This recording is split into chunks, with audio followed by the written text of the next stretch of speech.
दी handmades tell के season 1 में हमें गिलियाड के ऐसे कानून से अवगत कराया गया है जहां महिलाओं से उनके सभी अधिकार छीन लिए गए थे। उन्हें उन्हीं के परिवारों से अलग कर दिया गया था और अमीर कमांडरों और उनकी पत्नियों के लिए बच्चा पैदा करने के लिए मजबूर किया गया था, क्योंकि उनकी अपनी पत्नियां बच्चा पैदा नहीं कर सकती। तो कहानी की शुरुआत में हमें दिखाया जाता है कि एक फैमिली जिनमें जून, उसका पति ल्यूक और उनकी बेटी शामिल है, वो कनाडा के बॉर्डर पर जाने की कोशिश कर रहे हैं। हमें पीछे से पुलिस सायरन की आवाजें आ रही हैं। जब उनकी कार सड़क से उतर जाती है तो ल्यूक उन्हें भागने के लिए कहता है। जून अपनी बेटी के साथ जंगल की तरफ भाग गई और फिर उसे पीछे से गोली चलने की आवाज आई। शायद ल्यूक को गोली मार दी गई थी। जून को भी पकड़ लिया जाता है। गिलियाड के अधिकारी माँ और बेटी को जबरन अलग कर देते हैं और उन्हें उस कट्टरपंथी शासन में वापस ले जाया जाता है जिससे वो बचने की कोशिश कर रहे थे। आज के गिलियाड में जून ऑफ्रेड द हैंडमेड है, जो कमांडर वॉटरफोर्ड के घर में अपने छोटे से कमरे में बैठी थी। वो हमें बताती है कि उसका एक अलग नाम था, जून, जिसे भुला दिया गया है। महिलाओं से उनके सभी अधिकार छीन लिए गए हैं। कुछ उपजाऊ महिलाओं को हैंडमेड्स के रूप में इस्तेमाल किया जाता है। उन्हें कमांडरों के लिए बच्चे को जन्म देने के लिए मजबूर किया जाता है। ऑफ्रेड का अर्थ है फ्रेड का। फ्रेड जो कि कमांडर का नाम है, जिसे प्रेजेंट में जून को सौंपा गया था। अब वो बस एक गुलाम थी। हम कमांडर की पत्नी सेरेना जॉय से मिलते हैं, जो काफी रूड और सख्त औरत है। और फिर कमांडर वॉटरफोर्ड वहां आते हैं और खुद को ऑफ्रेड से इंट्रोड्यूस करवाते हैं। ऑफ्रेड जिस तरह से कमांडर से बात कर रही थी, सेरेना को वो पसंद नहीं आता और कमांडर के जाने के बाद वो ऑफ्रेड को वार्न करती है कि अगर उसने ज्यादा उसके पति पर नजर डाली तो अंजाम अच्छा नहीं होगा। बाद में ऑफ्रेड को घर की खरीदारी करने के लिए बाहर भेजा जाता है। मार्था नाम की मेड उसे चित्र वाले वाउचर देती है, क्योंकि महिलाओं को अब पढ़ने की परमिशन नहीं थी। जिसके बाद हम कमांडर के ड्राइवर निक को देखते हैं। ऑफ्रेड एक दूसरी हैंडमेड ऑफ्रेड के साथ मार्केट जाती है। हैंडमेड्स हमेशा दो के ग्रुप में रहती थी ताकि वो एक दूसरे पर नजर रख सकें। शॉपिंग के बाद जब दोनों घर जाने के लिए एक रास्ता लेती हैं, दीवार पर उन्हें 3 लोग दिखते हैं जिन्हें फांसी दी गई थी, जिनमें से एक पादरी, दूसरा डॉक्टर और तीसरा गे था। इन्हें देशद्रोह के आरोप में लटका दिया गया है। फ्लैशबैक में हमें रेचल एंड ली सेंटर का सीन दिखाया जाता है। ये एक फॉर्मर हाई स्कूल है जहाँ चाची हैंडमेड्स को उनकी ड्यूटी समझा रही थी। वो उन्हें बताती है कि कैसे पिछले समाज ने सब कुछ गड़बड़ कर दिया। पॉल्यूशन, रेडिएशन और घटती जन्म दर ने किस तरह लोगों पर अपना असर छोड़ा। लेकिन हैंडमेड्स जो काम करेंगी, मतलब किसी और के पति के साथ इंटीमेट होकर बच्चा पैदा करना, ये बाइबल के हिसाब से बिल्कुल सही है। इनसे उन औरतों को खुद पर गर्व महसूस होना चाहिए। भगवान ने उन्हें ये सबसे कीमती तोहफा जो दिया था, बच्चा पैदा करने का। ये सब बातें सुनकर वहां बैठी जेनी नाम की लड़की हंसने लगती है। चाची उसे काफी समय से नोटिस कर रही थी। उसे खड़ा होने को कहती है। जेनी ने कहा, भाड़ में जाओ। जिसके बाद चाची उसे सबक सिखाने के लिए करंट वाली छड़ी लगाकर सेंटर से बाहर कर देती है। रात में ऑफ्रेड मोयरा से अपनी बेटी के बारे में बात कर रही थी। मोयरा जो उसकी बेस्ट फ्रेंड थी। मोयरा उसे दिलासा देती है कि एक दिन उसे उसकी बेटी वापस जरूर मिलेगी। जिस दिन ये पागलपन खत्म होगा, वो उसकी बेटी ढूंढने में उसकी मदद करेगी। तभी वहां गार्ड्स जेनी को छोड़ने आते हैं। सजा के तौर पर उसकी एक आंख फोड़ दी गई थी। मोयरा ऑफ्रेड से कहती है कि हम ब्रीडिंग स्टॉक हैं, इसके लिए हमें आंखों की जरूरत नहीं है। अगले दिन हम जेनी को एक और दिन का सबक बाकी हैंडमेड्स को बताते हुए देखते हैं, जो उसे चाची ने सबको बताने के लिए कहा है, जिसमें उसके साथ कभी सामूहिक बलात्कार हुआ था। और जब चाची सबसे पूछती है कि इसमें किसकी गलती थी, सारी हैंडमेड्स मजबूरी में जेनी की तरफ उंगली उठाती हैं। लेकिन जब ऑफ्रेड उनका साथ नहीं देती तो एक दूसरी चाची उसे थप्पड़ मार देती है। प्रेजेंट में कमांडर ऑफ्रेड के साथ अपने ही बेडरूम में इंटीमेट हो रहा है। उसे प्रेग्नेंट करने की कोशिश कर रहा है। सेरेना ने ऑफ्रेड को गोद में लिटाया हुआ था। पति पत्नी दोनों के चेहरे पर कोई भी भाव नहीं थे। काम खत्म होने के बाद सेरेना ऑफ्रेड को कमरे से जाने के लिए कहती है, जिस पर ऑफ्रेड सेरेना से बताती है कि अगर वो कुछ सेकंड्स ऐसे ही लेटी रहेगी तो प्रेग्नेंट होने के चांसेस थोड़े ज्यादा होंगे। लेकिन सेरेना को इससे फर्क नहीं पड़ता। किसी भी औरत के लिए अपने पति को किसी और औरत के साथ देखना बहुत मुश्किल होता है। रात में ऑफ्रेड को छवा खाने बाहर आ जाती है और निक उसे देख लेता है। असल में हैंडमेड्स को बिना परमिशन के बाहर निकलने की इजाजत नहीं थी। ऑफ्रेड डर जाती है कि कहीं निक कमांडर को इस बारे में ना बता दे। अगले दिन सभी हैंडमेड्स को खुले मैदान में इकट्ठा किया जाता है। वहां ऑफ्रेड मोयरा के बारे में पूछती है। जेमी बताती है कि वो मर चुकी है।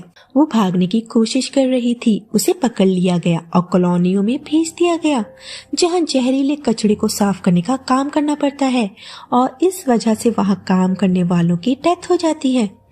ये एक और तरीका था हैंडमेड्स को सजा देने का, अगर वो उनके नियमों का पालन नहीं करेंगी तो। और फिर उनके सामने एक आदमी को लाया गया जिसने चाची के अनुसार एक प्रेग्नेंट हैंडमेड के साथ रेप किया था, जिस वजह से उस हैंडमेड ने अपने बच्चे को खो दिया। मेड्स को उसके चारों ओर खड़े होने के लिए कहा जाता है और एक बार सीटी बजने के बाद वो सीटी बजने तक उस आदमी के साथ जो कुछ भी करना चाहते हैं कर सकते थे। सारी औरतें उस आदमी को तब तक मारती रहती हैं जब तक कि वो मर नहीं जाता। जब ऑफ्रेड अपने घर आई, ऑफक्लिन बताती है कि उसे सावधान रहने की जरूरत है क्योंकि द आई नाम की संस्था उस पर हर समय नजर रख रही है। ऑफ्रेड अपने वॉइस ओवर से कहती है कि उसे कोई देख रहा है, लेकिन सबके चेहरे एक जैसे दिखते हैं। और फिर वो कहती है कि उसे अपनी बेटी के लिए जिंदा रहना है, जिसका नाम हाना है और उसके पति का नाम ल्यूक था और उसका नाम है जून। ऑफ्रेड और ऑफक्लिन एक साथ हैं और अपनी पिछली जिंदगी के बारे में बातें कर रहे हैं। वो एक चर्च के सामने से गुजरते हैं जिसे अब गिराया जा रहा था। ऑफ्रेड ऑफक्लिन से पूछती है कि उसे कैसे पता कि उसके घर में कोई उस पर नजर रख रहा है।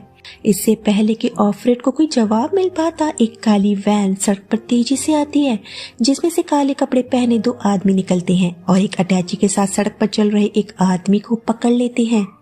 कुछ पल बाद ही आदमी भी उन्हीं दीवारों पर लटका हुआ मिलेगा। ऑफक्लिन तब खुलासा करती है कि वो गिलियाड सरकार के खिलाफ किसी प्रकार के प्रतिरोध का हिस्सा है और ऑफ्रेड को भी इसमें शामिल होने के लिए कहती है। ऑफ्रेड किचन में है, बारिश की वजह से वो भीग गई थी। निक उसे बताता है कि आज रात कमांडर उससे अकेले में मिलना चाहता है और फिर वो उसे ऑफक्लिन से सावधान रहने की चेतावनी देकर वहां से चला गया।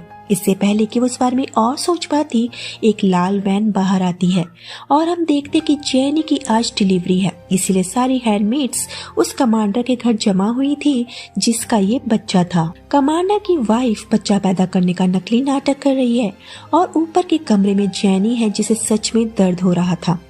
कमांडर्स की पत्नियां ऑफ्रेड को कुकीज के लिए पूछती हैं, जिस पर सेरेना उसे एक कुकी देती है। ऑफ्रेड उस कुकी को खाने का नाटक करती है। उसने कमांडर्स की पत्नियों को उसे होर कहते हुए सुन लिया और फिर उस कुकी को वो सिंक में थूक देती है। उसके लिए इनके यहाँ मीठा खाना भी किसी जहर से कम नहीं था। फिर हम देखते हैं कि जेनी और उस नकली माँ को एक साथ बैठाया गया है और फिर जेनी एक बेटी को जन्म देती है जिसे तुरंत उस कमांडर की पत्नी को सौंप दिया गया। उस बच्ची का नाम एंजेला रखा जाता है। जेनी, जिसने इतना दर्द सहकर एक बच्चा पैदा किया था, उसे कमांडर्स की पत्नियों द्वारा भुला दिया गया। उधर बच्चे को जेनी के पास सिर्फ दूध पिलाने के लिए लाया जाता। रात में ऑफ्रेड कमांडर से मिलने जाती है, लेकिन असल में उस कमरे के अंदर खुद सेरेना का जाना मना है जो कमांडर की वाइफ है।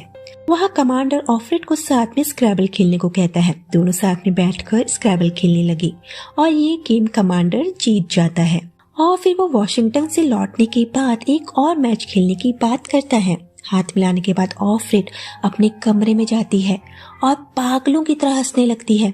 आज रात वाले इंसिडेंट को कल ऑफक्लिन के साथ शेयर करने का सोच रही है। अगले दिन जब वो दिन की खरीदारी के लिए बाहर जाती है, लेकिन जब वो गेट पर पहुंची, वहाँ एक दूसरी हैंडमेड उसका इंतजार कर रही थी जो खुद को ऑफक्लिन बताती है।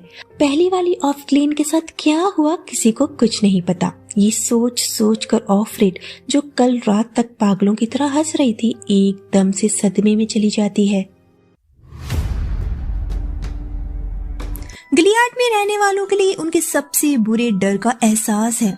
हम ऑफक्लिन को देखते हैं जिसे गिलियाड के अधिकारियों ने अरेस्ट कर लिया था ऑफ्रेड अब नई ऑफक्लेन के साथ जुड़ गई है। फ्लैशबैक में हमें पुरानी ऑफ्रेड यानी जून को मोइरा के साथ दिखाया जाता है। वो जॉगिंग कर रहे हैं, तभी एक औरत उन्हें अजीब निगाहों से घूरती है। फिर वो दोनों कॉफी शॉप जाते हैं, जहाँ के स्टाफ को देखकर जून पूछती है कि यहाँ जो पहले औरत काम करती थी वो कहाँ गई। नया स्टाफ ऑफ्रेड से काफी रूडली बात करता है और कहता है कि उसे नहीं पता, स्टाफ बदल दिया गया है। उसके बाद जब ऑफ्रेड अपने कार्ड से पेमेंट करती है, स्टाफ बताता है कि उसका कार्ड नहीं चल रहा, जबकि ऑफ्रेड ने कल ही अपनी सैलरी डिपॉजिट की थी। और जब वो उस कार्ड को फिर से चेक करने को कहती है, स्टाफ उसके साथ बदतमीजी करता है। वो मोइरा और ऑफ्रेड को गाली देता है, जिसे सुनने के बाद दोनों को समझ नहीं आता कि इस आदमी की प्रॉब्लम क्या है। उसके बाद ऑफ्रेड अपने ऑफिस में काले कपड़े पहने गार्ड्स को देखती है। उनके ऑफिस के बॉस ने एक अर्जेंट मीटिंग बुलाई थी और सारी औरतों को जॉब से निकाल दिया गया था। बॉस काफी डरा हुआ लग रहा था और कहता है कि उसके पास और कोई ऑप्शन नहीं है, ये नया कानून है। जब ऑफ्रेड और बाकी औरतें अपना सामान पैक करके ऑफिस से निकलने लगती हैं, तब ऑफ्रेड एक गार्ड को दरवाजा खोलने के लिए धन्यवाद देती है, तो वो अंडर हिज आइज के साथ जवाब देता है। ऑफ्रेड को कुछ समझ नहीं आता और ये तो बस अभी शुरुआत थी। बाद में मोइरा बताती है कि सभी औरतों के अकाउंट्स को फ्रीज कर दिया गया है। नए कानून के आने के बाद औरतों के सारे अकाउंट्स अब से सिर्फ उनके परिवार के मर्दों द्वारा हैंडल किए जाएंगे। मोइरा ये भी बताती है कि एक और कानून के अनुसार औरतें अब प्रॉपर्टी की मालिक नहीं हो सकती। औरतों को जॉब करने की परमिशन नहीं है। हमें पता चलता है कि डीसी में जो कुछ हुआ उसके बाद देश मार्शल लॉ के अधीन है। प्रेजेंट में ऑफ्रेड का काफी ध्यान रखा जा रहा है, क्योंकि सबको लगता है कि वो प्रेग्नेंट है, क्योंकि उसने इस महीने अपने नैपकिन्स नहीं मांगे, उसके पीरियड्स नहीं आए थे। सेरेना ऑफ्रेड को अपने साथ एंजेला को देखने लाती है, जो पिछले एपिसोड में पैदा हुई थी। ऑफ्रेड को पता चलता है कि जेनी ने अपनी कमांडर मिसेस पुटमैन के हाथ में काट लिया था, क्योंकि वो जबरदस्ती उसकी बेटी को उससे छीन रही थी जब उसे दूध पिला रही होती है। जेनी ने अपनी बेटी का नाम शार्लेट रखा है। ऑफ्रेड उसे समझाती है कि वो किसी को भी ऐसे नहीं काट सकती। जेनी कहती है वो जो चाहे कर सकती है, क्योंकि उसके पास बेबी है। उसके बाद जेनी बताती है कि कमांडर को उससे प्यार हो गया है, वो साथ में यहाँ से भागने का प्लान कर रही हैं। लेकिन ऐसा सिर्फ जेनी को लगता है। उसे नहीं पता कि हैंडमेड्स बस बच्चा पैदा करने के लिए उन्हें सौंपी गई हैं। सेरेना निक के साथ ऑफ्रेड को घर भेजती है, जहाँ उसे घर के सामने वही काली वैन दिखती है। निक उससे माफी मांगता है और कहता है कि वो उसकी मदद नहीं कर सकता।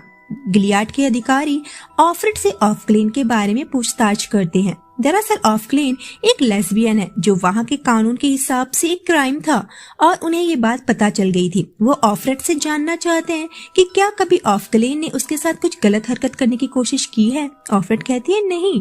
वो जानना चाहते हैं कि उनके बीच क्या बातें होती थी। ऑफ्रेड बताती है कि वो बस शॉपिंग और मौसम के बारे में बातें करते थे। ऑफ्रेड से पूछा जाता है कि क्या उसे पता था कि ऑफक्लेन एक लेस्बियन है। ऑफ्रेड बताती है हाँ, उसने एक बार अपनी वाइफ के बारे में उसे बताया था, जिस पर चाची पूछती है कि उसने ये बात अपनी मिस्ट्रेस को क्यों नहीं बताई। ऑफ्रेड कहती है क्योंकि ऑफक्लेन उसकी दोस्त थी, जिसे सुनने के बाद चाची उसे एक करंट वाली छड़ी से टॉर्चर करती है और कहती है धन्य है जो नर्म है, जिसके जवाब में ऑफ्रेड कहती है कि धन्य है वो जो धार्मिकता के कारण पीड़ित हैं, जिसे सुनने के बाद चाची ऑफ्रेड को फिर टॉर्चर करने लगती है। तभी वहाँ सेरेना आती है और चाची से कहती है कि ऑफ्रेड प्रेग्नेंट है, तुम लोग यहाँ से दफा हो जाओ। उसके बाद हम रात के समय निक को ऑफ्रेड के कमरे में देखते हैं। वो उसकी चोटों की सिकाई के लिए बर्फ लेकर आया था। वो कहता है कि उसे ऑफ्रेड को घर लाने के बजाय उसके साथ कहीं भाग जाना चाहिए था। असल में निक ऑफ्रेड को पसंद करता है। एक पल ऐसा आता है जब सबको ऐसा लगता है कि वो किस करेंगे, लेकिन लास्ट मोमेंट में वो पीछे हट जाता है और एक आह भरकर वहाँ से चला जाता है। अगले सीन में हम ऑफक्लेन को देखते हैं, जिसकी आज कोर्ट में पेशी है। वो एक सख्त ऑफिसर को सिड्यूस करने की कोशिश करती है, लेकिन वो ऑफिसर नहीं पिघलता और ऑफक्लेन को सीधा खड़ा होने के लिए कहता है। फिर उसे कटघरे में लाया जाता है। वो जिस महिला के साथ रिश्ते में थी, मार्था, वो भी कटघरे में है। उसे हथकड़ी लगाई गई है और उसका मुंह बंद कर दिया गया है। बिना किसी सुनवाई के उन्हें तुरंत दोषी पाया जाता है और सजा सुना दी जाती है। ऑफक्लेन जो उनके हिसाब से बच्चा पैदा करने के लिए है, वो उसे माफ कर देते हैं और उसे रिडम्पशन की सजा सुनाई जाती है, जिसका मतलब हमें बाद में पता चलेगा। दोनों वैन किचन के अंदर हैं, एक दूसरे का हाथ पकड़कर रो रही हैं और फिर मार्था को उससे अलग किया जाता है और उसी के सामने फांसी से लटका दिया जाता है। उधर हम ऑफरेड को देखते हैं जिसे पीरियड्स आ गए थे। फ्लैशबैक में हमें दिखाया जाता है कि नया कानून आने पर लोगों ने किस तरह से उसका विरोध किया था, लेकिन गिलियाड के अधिकारियों ने लोगों पर गोलियां चलाना शुरू कर दिया जिसमें कई लोगों की जानें चली गई। प्रेजेंट में ये जानने के बाद कि ऑफरेड प्रेग्नेंट नहीं है, सेरेना ऑफरेड के साथ बहुत ही बुरा सलूक करती है और उसे कमरे में बंद कर देती है और उसके बाहर निकलने पर पाबंदी लगा दी जाती है। वो कहती है कि आज के बाद से चीजें उसके लिए और भी ज्यादा बदतर हो जाएंगी। जब ऑफग्लेन को हम दोबारा देखते हैं तो वो किसी तरह के वार्ड में होती है। उसे काफी दर्द हो रहा था कि वहां आती है और ऑफग्लेन को एमिली कहकर बुलाती है जो उसका असली नाम है, और फिर वो उससे कहती है कि अब चीजें उसके लिए आसान हो जाएंगी। आप वो नहीं कर पाएंगी जो आपके पास है ही नहीं, लेकिन वो अभी भी माँ बन सकती है, बस वो चरम सुख प्राप्त नहीं कर पाएगी। ऑफरेड को कमरे में बंद हुए अब पूरे 13 दिन हो चुके हैं और फिर वो अपने कमरे को एक्सप्लोर करने लगती है, जहाँ उसे फर्श पर लिखे कुछ शब्द दिखते हैं जो लैटिन भाषा में थे, नॉलाइट दे बास्टर्स कार्बोड्रोरम। उसे लगता है कि ये उसके लिए कोई संदेश है जो उससे पहले यहाँ रहने वाली हैंडमेड्स ने लिखा होगा, लेकिन ऑफरेड को उसका मतलब नहीं पता। जब मार्था उसके लिए खाना लेकर आती है वो उसे जमीन पर पड़ा हुआ देखती है और जब मार्था ऑफरेड से पूछती है कि क्या हुआ, ऑफरेड झूठ कहती है कि वो बेहोश हो गई थी। ये खबर मार्था सेरेना को देती है, जिसे सुनने के बाद कमांडर थोड़ा परेशान हो जाता है, लेकिन सेरेना के सामने कुछ नहीं कहता। सेरेना उसे डॉक्टर को दिखाने के लिए मान जाती है। ऑफरेड के लिए ये एक अच्छी खबर थी क्योंकि वो 2 हफ्तों से अपने कमरे में बंद है। उसे लगता है कि आज वो बारिश का मजा लेगी, लेकिन सेरेना उसे बताती है कि वो पैदल नहीं बल्कि निक के साथ गाड़ी से जा रही है। सेरेना गाड़ी की बैक सीट की खिड़कियों को कवर कर देती है ताकि ऑफरेड निक से बात ना कर पाए। कमांडर सेरेना को बताता है कि एक चाची रेड सेंटर से भागकर बॉर्डर के पार चली गई है और उसने कनाडा की मीडिया को सब कुछ बता दिया है कि यहाँ औरतों के साथ क्या क्या हो रहा है। सेरेना उस मीडिया कवरेज का मुकाबला करने की एक रणनीति का सुझाव देती है। फिर हम ऑफरेड को हॉस्पिटल में देखते हैं। डॉक्टर अंदर आता है और उसे ऑफरेड के साथ कुछ भी गलत नहीं लगता, वो बिल्कुल ठीक थी। वो बताता है कि उसके कमांडर बांझ हैं और सिर्फ उसका कमांडर ही नहीं बल्कि उसके जैसे कई कमांडर्स बांझ हैं और अगर ऑफरेड उन्हें बच्चा नहीं दे पाई तो उसे ही ब्लेम किया जाएगा, ना कि कमांडर को। डॉक्टर दरवाजे को अंदर से लॉक कर देता है और ऑफरेड की मदद करने को कहता है, मतलब वो उसके साथ इंटीमेट होकर उसे प्रेग्नेंट कर सकता है जिसमें कुछ ही मिनट लगेंगे। लेकिन ऑफरेड को इसमें खतरा लगता है, क्या होगा अगर बाहर इस बारे में सबको पता लग गया। ऑफरेड निक के साथ वापस आ जाती है। वो सेरेना के पास आती है और उसे माफी मांगती है कि उसे बच्चा नहीं दे पाई, लेकिन वो अपनी तरफ से पूरी कोशिश करेगी। वो कहती है कि वो उसे बाहर आने जाने की परमिशन दे दे, लेकिन सेरेना उसे कमरे में जाने को कहती है। फ्लैशबैक में हम देखते हैं कि मोयरा और ऑफरेड ने मिलकर एक दूसरी चाची को बंधक बना लिया है। वो उस आंटी के कपड़े उतरवा कर उसे एक पोल से बांध कर वहाँ से भाग जाते हैं। प्रेजेंट में कमांडर ऑफरेड के पास आता है। आज रात उन्हें फिर से इंटीमेट होना था। कमांडर उसे आज रात फिर से रीमैच के लिए लाइब्रेरी में आने को कहता है, लेकिन ऑफरेड उसे कोई जवाब नहीं देती। तब तक सेरेना भी आ जाती है। कमांडर ऑफरेड के साथ इंटीमेट होने से पहले बाइबल की एक लाइन पढ़ता है जिसमें लिखा था कि जब रेचल जेकब को बच्चा नहीं दे पाई तो उसने अपनी बहन से उसे एक बच्चा देने को कहा, वरना वो मर जाएगी। ये सब पढ़ने के बाद कमांडर ऑफरेड के साथ करने की कोशिश करता है, लेकिन इस बार वो कुछ नहीं कर पाता। वो किसी वजह से डिस्ट्रैक्ट हो रहा था। फिर वो बाथरूम में जाकर कोशिश करता है। सेरेना उसके पास आती है और उसे एक्साइटेड करने की कोशिश करती है, लेकिन कमांडर उसे मना कर देता है। उस रात ऑफरेड और कमांडर के बीच कुछ नहीं होता। ऑफरेड को लगता है कि कमांडर उसके साथ बात करके कनेक्ट करने की कोशिश कर रहा था, लेकिन ऑफरेड ने उसका साथ नहीं दिया और आज जो कुछ भी हुआ वो ऑफरेड की गलती समझी जाएगी। फ्लैशबैक में मोयरा और ऑफरेड भागकर काफी दूर तक आ जाते हैं। रोड पर साइंस ना होने की वजह से उन्हें समझ नहीं आता कि वो कहाँ पर हैं। रास्ते में उन्हें गिलियाड के अधिकारी दिखते हैं जो मरे हुए लोगों को लटका रहे थे।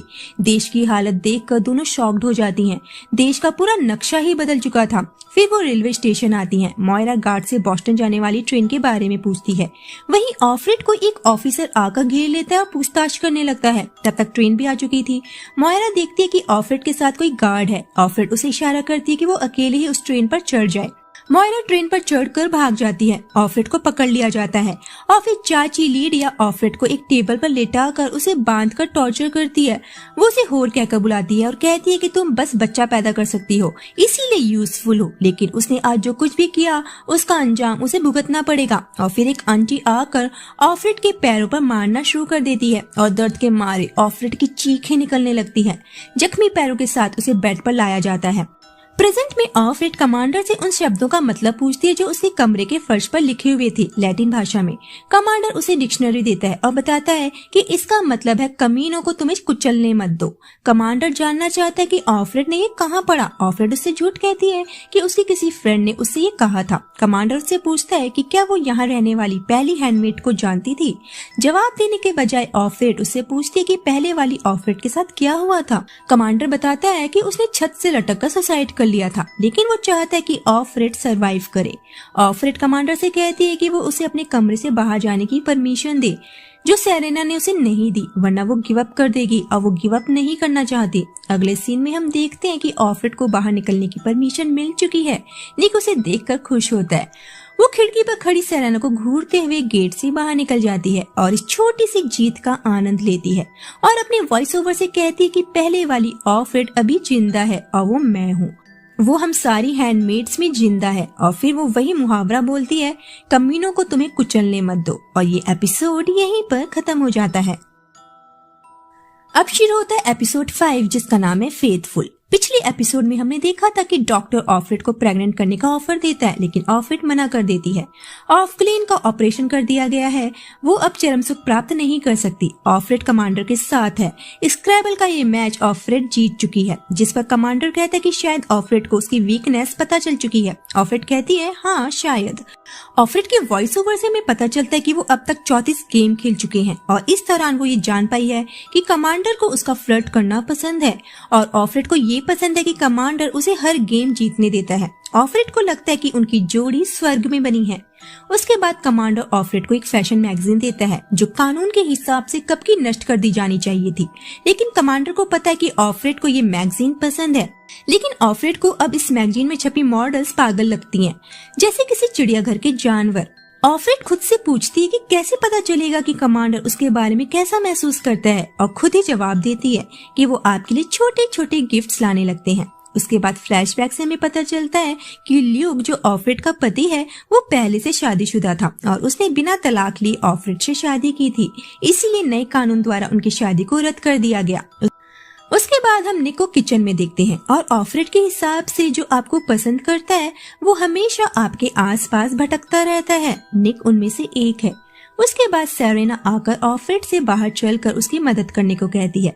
बाहर आकर वो ऑफरेड से कमांडर के बारे में बात करती है। उसे पता है कि कमांडर बांझ है और ऑफरेड कभी भी प्रेग्नेंट नहीं होने वाली, इसीलिए वो उसे किसी दूसरे आदमी के साथ इंटीमेट होने के लिए कहती है। उसे पता है कि कुछ औरतें इस तरह से भी प्रेग्नेंट हो चुकी हैं, जिनमें डॉक्टर्स भी उनकी मदद करते हैं। ऑफरेड को लगता है कि अगर वो पकड़े गए तो उन्हें पनिश किया जाएगा। सेरेना कहती है कि उनके पास एक आदमी है जिस पर वो भरोसा कर सकते हैं और फिर वो निक का नाम लेती है, जो काफी समय से उनके यहाँ काम कर रहा है। सेरेना को उस पर भरोसा है और वो इस बात के लिए मान भी गया है। ये सुनने के बाद ऑफरेड भी मान जाती है। वो आज दोपहर ही इस कांड को अंजाम देने की बात करते हैं। उसके बाद हम ऑफरेड को शॉपिंग करते हुए देखते हैं, जहाँ उसे ऑफक्लेन फिर से दिखाई देती है। ऑफक्लेन बताती है कि अब उसका नाम ऑफ स्टीवन है, लेकिन उनके बीच ज्यादा बातचीत नहीं हो पाती। नई हैंडमेड ऑफक्लेन आकर ऑफरेड को अपने साथ ले जाती है और वार्न करती है कि वो उसके लिए कोई परेशानी ना खड़ी करे। जिनके यहाँ वो रहती है वहाँ वो सेफ फील करती है और वो नहीं चाहती कि ऑफरेड की वजह से उसका हाल भी ऑफक्लेन जैसा हो। असल में इस हैंडमेड को पहले नशे की लत थी और अपनी इस लत को पूरा करने के लिए वो वेश्यावृत्ति करती थी। अब उसके पास सब कुछ है, एक घर जहाँ उसके साथ अच्छा व्यवहार किया जाता है और वो ये सब खोना नहीं चाहती। यहाँ हमें ये पता चलता है कि कुछ हैंडमेड्स कानून के इस नए बदलाव से खुश हैं। उसके बाद सेरेना ऑफरेड को लेकर निक के कमरे में आती है, जहां वो दोनों इंटीमेट होते हैं और सेरेना उन्हें देख रही होती है। फिर फ्लैशबैक में हम ज्यून को ल्यूक के साथ देखते हैं। ये तब की बात है जब उनकी शादी नहीं हुई थी। ल्यूक जीन को किसी होटल में ले जाने की बात करता है जहां वो दोनों इंटीमेट हो सके। वो मान जाती है और फिर वो दोनों हयात होटल जाते हैं और वहाँ इंटीमेट होते हैं। ज्यून ल्यूक से उसकी वाइफ को छोड़ने के लिए कहती है। ल्यूक मान जाता है और कहता है कि उसके पास और ऑप्शन भी क्या है, वो ज्यून से प्यार करता है। प्रेजेंट में सेरेना ऑफरेड से पूछती है कि क्या उसे अपने अंदर कुछ चेंजेस लग रहे हैं। ऑफरेड कहती है कि वो अभी अभी इंटीमेट हुई है, इतनी जल्दी वो किन चेंजेस की उम्मीद कर रही है। फिर हम ऑफ स्टीवन को देखते हैं, जिसकी मिस्ट्रेस उससे कहती है कि वो आज की सेरेमनी नहीं कर पाएंगे क्योंकि उसे फीवर है। ऑफ स्टीवन कहती है कि वो हर महीने बीमार होने का नाटक नहीं कर सकती। यहाँ हम ये जान पाते हैं कि कमांडर्स की वाइफ भी हर महीने होने वाली इस सेरेमनी से खुश नहीं है। जब उनके पति हैंडमेड्स के साथ इंटीमेट होते हैं, इन सब से बचने के लिए वो बीमारी का नाटक करती हैं। रात में कमांडर ऑफरेड के साथ इंटीमेट होने के लिए आता है और इस बार वो ऑफरेड की जांघों को टच करता है, जो कि कानून के हिसाब से वो नहीं कर सकता। ऑफरेड डरी हुई है कि कहीं सेरेना उन्हें देख ना ले, लेकिन सेरेना ने अपना चेहरा दूसरी तरफ किया हुआ था। सेरेमनी के बाद ऑफरेड कमांडर के पास आती है और उसे दोबारा इस तरह सेरेना के सामने छूने से मना करती है और बताती है कि कमांडर को पता है कि उसे इस वजह से कॉलोनियों में भेजा जा सकता है। कमांडर उसे शांत करता है और फिर वो आपस में बातें करने लगते हैं। वो पहले के समाज और आज के समाज के बारे में बात करते हैं कि आज के समाज में औरतों के पास सम्मान है और वो सेफ भी हैं। औरतें अपनी बायोलॉजिकल डेस्टिनीज पूरा कर सकती हैं, जो सिर्फ बच्चा पैदा करना है। ऑफरेड कहती है कि उसे इससे भी ज्यादा कुछ चाहिए और वो है प्यार। कमांडर कहता है कि प्यार लस्ट से ज्यादा और कुछ नहीं है। ऑफरेड कहती है कि ऐसा कमांडर की सोच है, उसकी नहीं। कमांडर बताता है कि वो केवल दुनिया को एक बेहतर जगह बनाना चाहते हैं। ऑफरेड पूछती है बेहतर, वो कैसे? कमांडर कहता है कि बेहतर का मतलब हर किसी के लिए बेहतर नहीं, कुछ लोगों के लिए हमारा बेहतर उनका बुरा हो सकता है। ये बात ऑफरेड को अच्छी नहीं लगती और फिर जब वो किचन में होती है, निक उसके पास आता है। ऑफरेड उससे पूछती है कि क्या वो उस पर नजर रख रहा है और क्या वो दी आए है। निक कहता है हाँ। ये सुनने के बाद ऑफरेड वहाँ से चली जाती है। एक दिन बाजार में ऑफरेड को ऑफ स्टीवन से मिलने का मौका मिलता है और सरकार ने उसके साथ जो किया, ऑफरेड उसके लिए माफी मांगती है। ऑफ स्टीवन बताती है कि मई डे अब उसे यूज नहीं कर सकते, लेकिन ऑफरेड उनकी मदद कर सकती है। वो गिलियाड की सरकार के खिलाफ अब भी लड़ रहे हैं। ऑफ स्टीवन कहती है कि उसका असली नाम एमिली है। इससे पहले कि ऑफरेड अपना नाम बता पाती, ऑफक्लेन आकर उसे अपने साथ ले जाती है। उसके बाद एमिली एक कार के अंदर जबरदस्ती बैठ जाती है और इधर उधर ड्राइव करने लगती है। ड्राइव करना जो औरतों के लिए अवैध है। गार्ड्स उसे रोकने की कोशिश करते हैं। ऑफरेड उसे ड्राइव करते रहने को कहती है और फिर एमिली एक गार्ड को कार से कुचल डालती है। गार्ड्स उसे कार से बाहर निकालते हैं और अरेस्ट कर लेते हैं। अब उसके साथ क्या होगा सोच कर ही डर लगता है। ऑफरेड मे डे के बारे में सोचने लगती है, जिसके बारे में उसे ल्यूक ने एक दिन बताया था। फिर रात के समय वो निक के कमरे में आती है और फाइनली दोनों का मिलन हो जाता है। ये फ्रीडम की घोषणा की ओर एक कदम जैसा लगता है और ये एपिसोड यहीं पर खत्म हो जाता है। तो बाकी के एपिसोड के लिए आप बने रहिए मेरे चैनल पर। मिलते हैं जल्द ही।